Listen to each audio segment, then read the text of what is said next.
us on the Missouri Times Facebook page and message. Caitlin is here. She'll forward your questions over. Secretary Ashcroft, thank you very much for joining us. Well, glad to be here, and we are doing our social distancing. We are. I'd shake your hand like a Boot Hill gentleman would, but I reached out to shake just out of habit. Randall Williams yesterday, and he looked like I had punched him or something. He looked, he couldn't believe that I would do such a thing. So I won't make that same mistake twice. Let's first of all, how are you and the staff holding up? The staff are doing a great job. You know, anyone that's been in a position like me knows that it's really the staff that keep this place running. We're on a smaller staff right now. We have a lot of people that are working from home. So we probably only have 20 people in the building right now, but we are, because of their abilities, we're making it work. What of the staff, are all of them actually contributing and working, or remotely, and of the staff here, who do you have actually in the building today? We have business services people. Now we're not taking in-person business services items, but we have people filing online 24 hours a day. Former LLC? Former LLC, filing UCC liens, fictitious name registrations.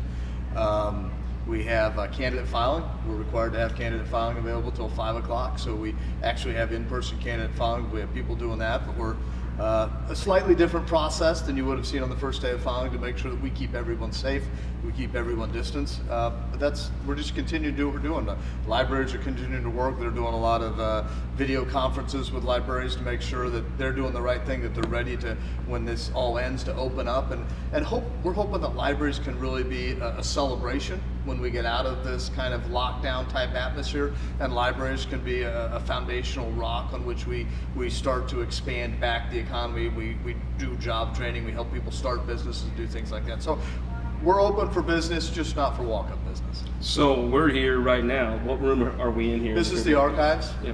But we really have shut the archives down to public, to people in person.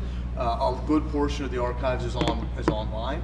So we do have people that are using the facilities of the archives right now digitally online, and we have volunteers and other people that are working remotely to update what we can put online. But we just have to take the right precautions. So of your office policy, you've got, I guess everybody's mandatory from home.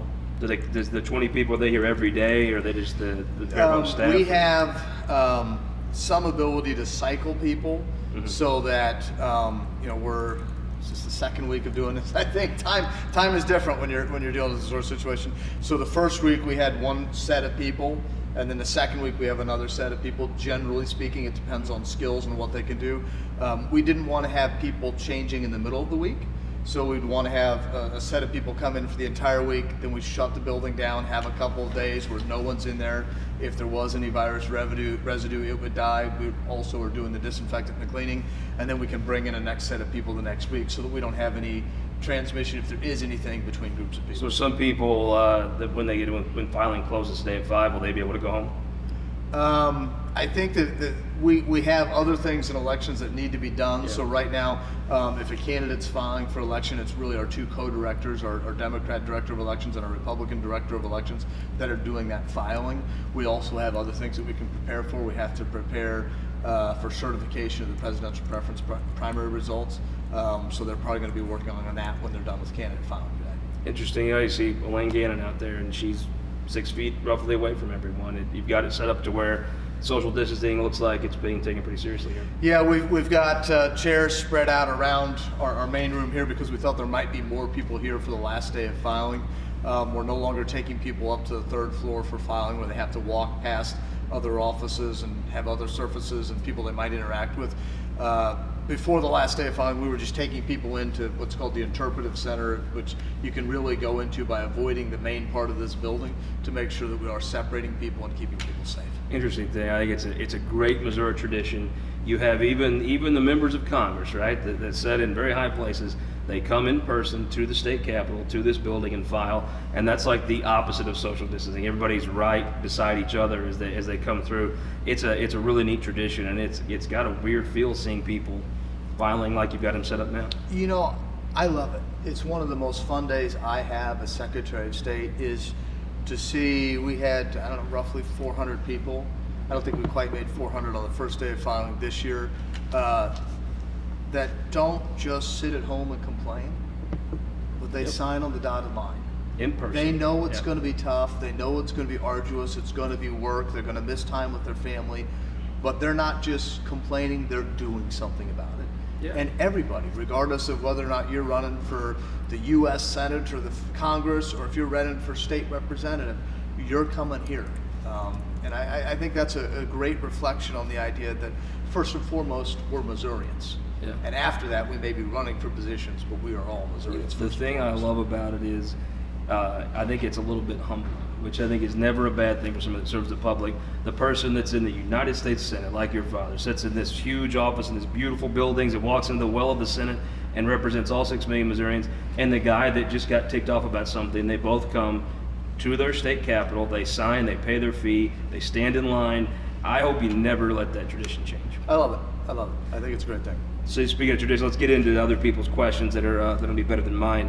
The first one just came right off, and I had so many of these, but probably this is Bruce from over in Sedalia put it maybe better.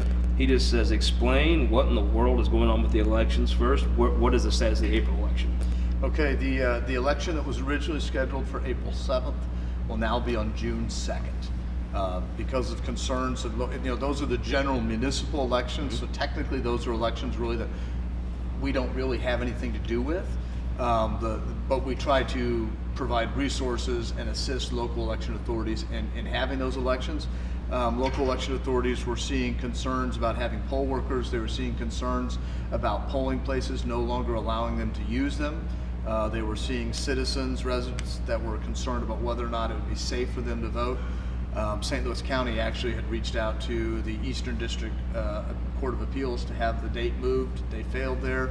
Other election authorities were going to file, and I worked with them and then worked with the governor to say, if we're going to do this, let's make sure that we have one election date. That everybody in the state knows it's this date, there's no misinformation. Let's make sure we put it out far enough that people can prepare for it, they can know about it. And also let's push it out far enough so we're going to have it on that date and not move it again. So the governor was great to work with me to file an executive order. So those April 7th municipal elections will be on June 2nd.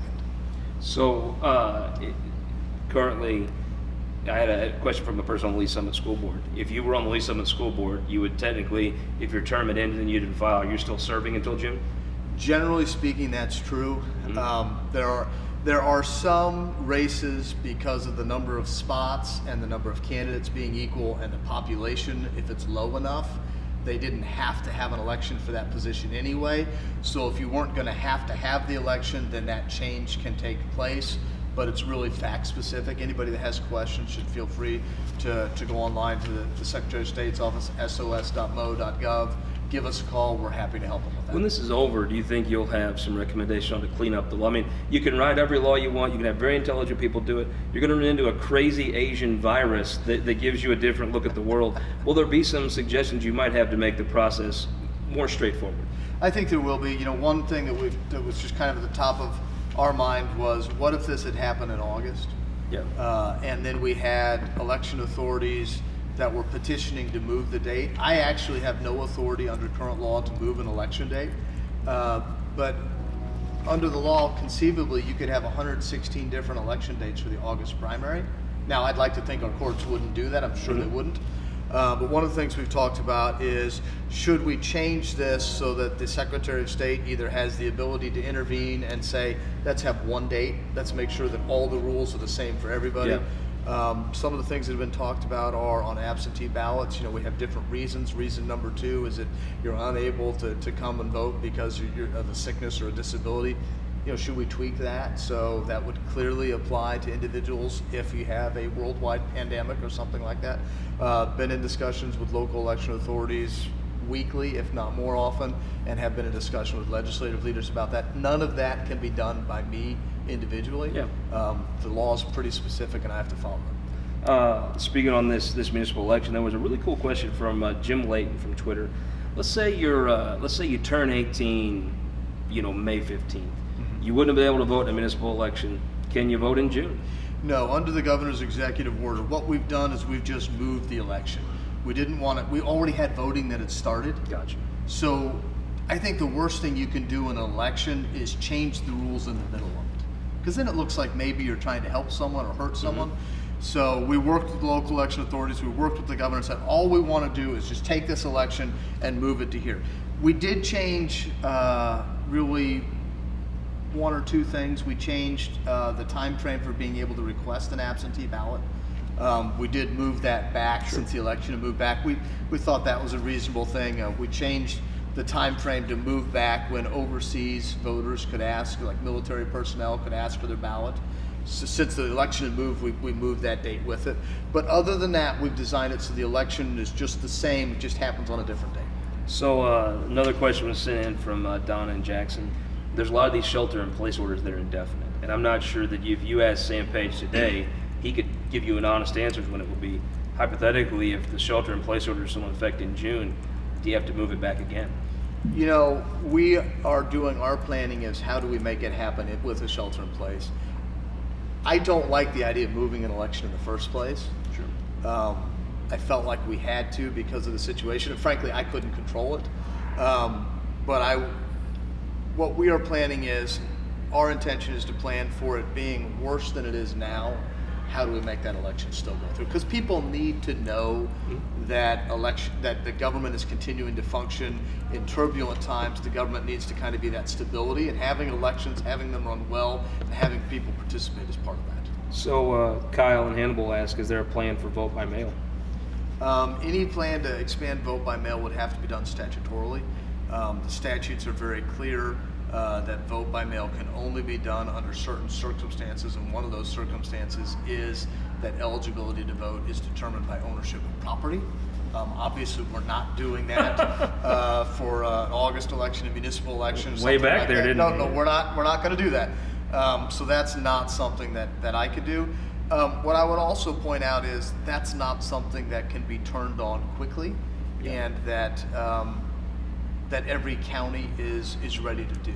I have some local election authorities that are like, hey, let's look into this. We'd love to get to be able to do that. And then I have other local election authorities that are saying, look, that may work for that county. We cannot do that in ours. Secretary of State of Washington, Washington has all mail-in balloting. Kim Wyman, she wrote a really good paper on just kind of what it took to get to mail-in balloting. And she says that if you're not already having 60 to 70% of your people vote with absentee ballots, you're not ready. She is someone that I don't always agree with politically, but she's been through the process, and she points it out, that makes sense.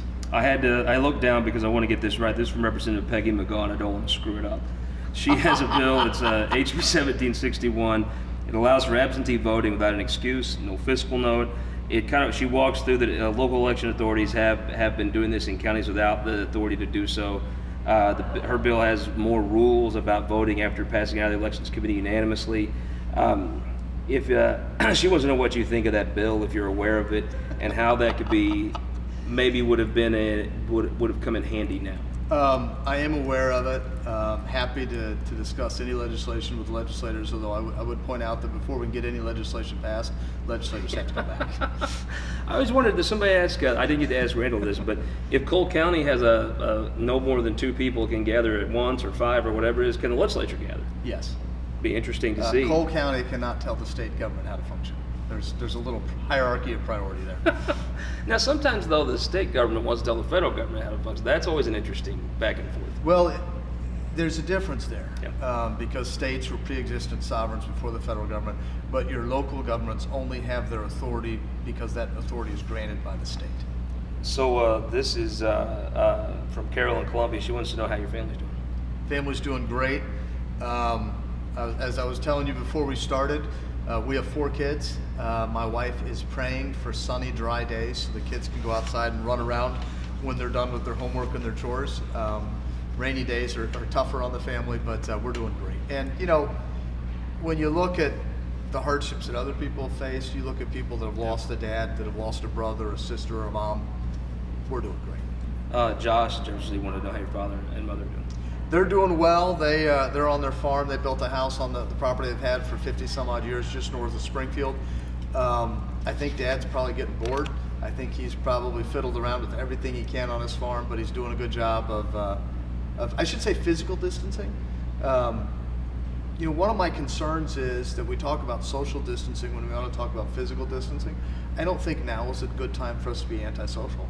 I think now is a good time for us to keep physical distance and maybe to remember that we can pick up the phone and call friends, we can call family, we can write letters, kind of be old-fashioned. This actually could be something that helps us to actually work on being social, just not being in close proximity to each other.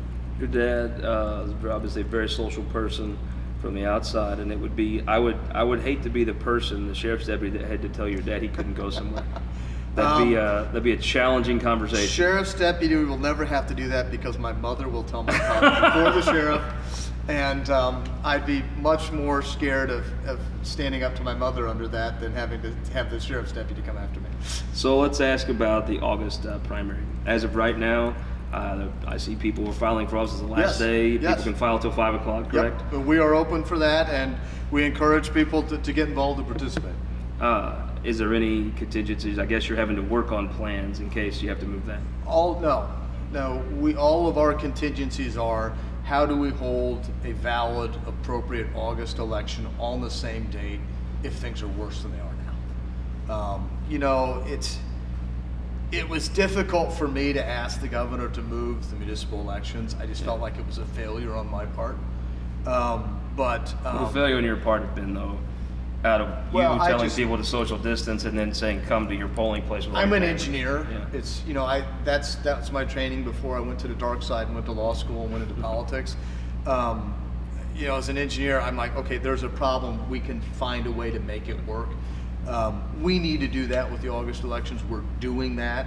The planning has been taking place. We're expecting about $7-8 million coming in from the federal government for doing elections with the COVID crisis that we have right now.